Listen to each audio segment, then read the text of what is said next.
Hello everyone. इस session में हम सिंपल इंटरेस्ट को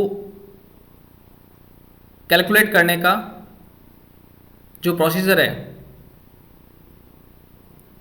उसको इम्प्लीमेंट करेंगे और एज अ आउटपुट उसे प्रोड्यूस करेंगे। सबसे पहले इस प्रोग्राम को हम कंसोल एप्लीकेशन के ऊपर या कंसोल एप्लीकेशन में रन करेंगे। VB.NET स्टार्ट करने के बाद में क्रिएट प्रोजेक्ट में visual basic project type select करने के बाद कंसोल एप्लीकेशन को सेलेक्ट करेंगे और उसमें हमारे प्रोजेक्ट का नाम स्पेसिफाई करेंगे हम calculate simple interest using console dot write line method और ओके बटन पर क्लिक कर देंगे। जैसे ही ओके बटन पर क्लिक करेंगे तो हमारे सामने हमारे स्क्रीन के ऊपर कोड एडिटर विंडो जो है वो ओपन हो जाएगी, जिसमें मॉड्यूल 1 और सब मेन फंक्शन दोनों की ही स्टार्टिंग और दोनों की ही एंडिंग, एंड सब और एंड मॉड्यूल वो पहले से प्री डिफाइन की हुई होगी। It means it's a beginning of our program और project and it's a ending of our project. The second one is sub main function or and sub. It's a procedure which is define entry level of our main program. In other words, we can say beginning of our program. Now main function के अंदर हम dim p, r, t as integer इन 3 variables को declare करेंगे जो कि integer type के होंगे। p which denotes as a principal amount and r denotes the rate and t denotes the time, because as we know that if we want to calculate simple interest, so at that time we will use the formula principal amount multiply by rate multiply by 10 upon 100। तो पहले इन 3 variable को हम लोग declare करेंगे और declare करने के बाद में इन्हें रन टाइम पर यूजर से इनमें जो वैल्यू है वो इनपुट करवाएंगे। सबसे पहले it's a declaration of 3 variable which is integer type dim p, r, t as integer. After that next statement console.write enter principal, और भी इसमें डबल कोट्स में लिखते हैं एंटर प्रिंसिपल अमाउंट, ये भी हम लिख सकते हैं, जो कि console.write method as it is statement को आपके स्क्रीन के ऊपर प्रिंट करेगा।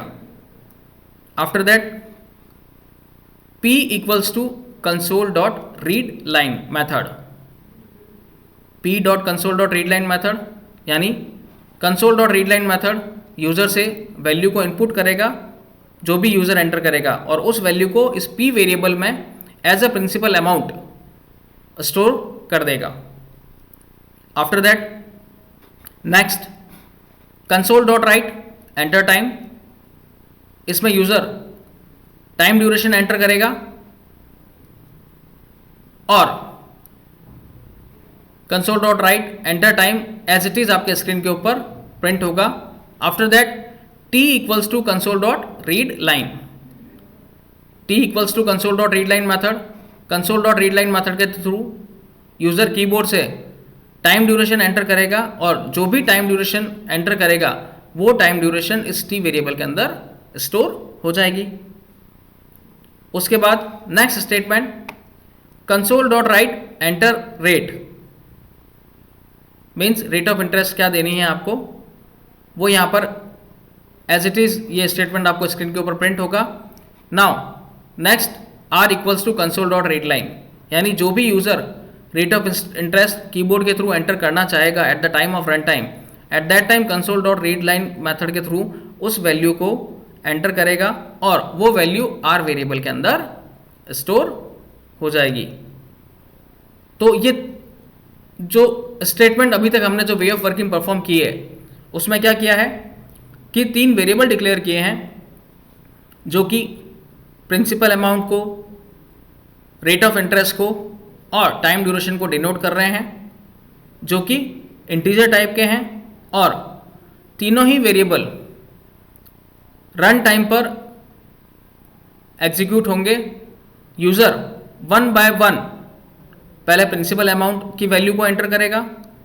आफ्टर दैट यूज़र जो है टाइम को एंटर करेगा और टाइम एंटर करने के बाद में next user rate of interest को एंटर करेगा.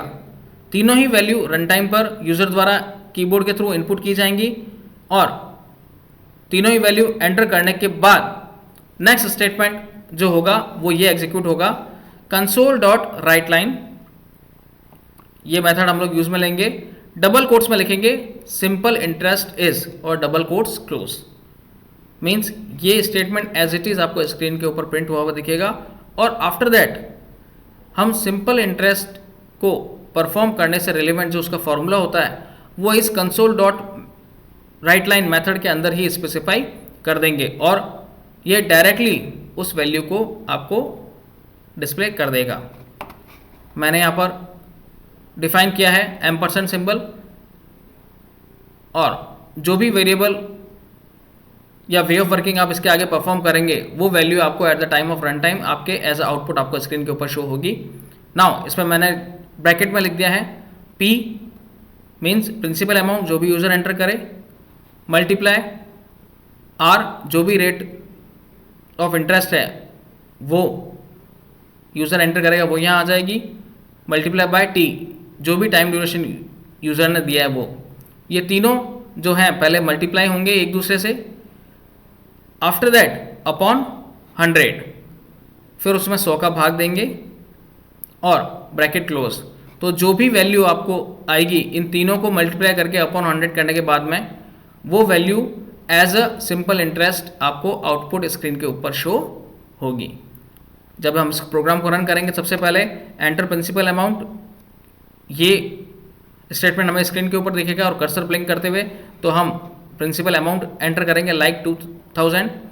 After that again enter press करते ही एंटर योर टाइम, यहाँ पर कर्सर ब्लिंक होगा तो आप टाइम ड्यूरेशन जो है वो एंटर कर लेंगे लाइक 2 और enter rate of interest like 5. ये तीनों ही हम इसमें एंटर कर देंगे. एंटर करने के बाद में ये तीनों कैलकुलेट होंगे और कैलकुलेट होने के बाद as a output simple interest is जो भी होगा आउटपुट वो आपको इसके सामने डिस्प्ले हो जाएगा. So it's a overall way of working how to calculate simple interest using console dot write line method as a output. Later on इस प्रोग्राम को हम प्रैक्टिकली इम्प्लीमेंट करेंगे. I hope you understand. Thank you.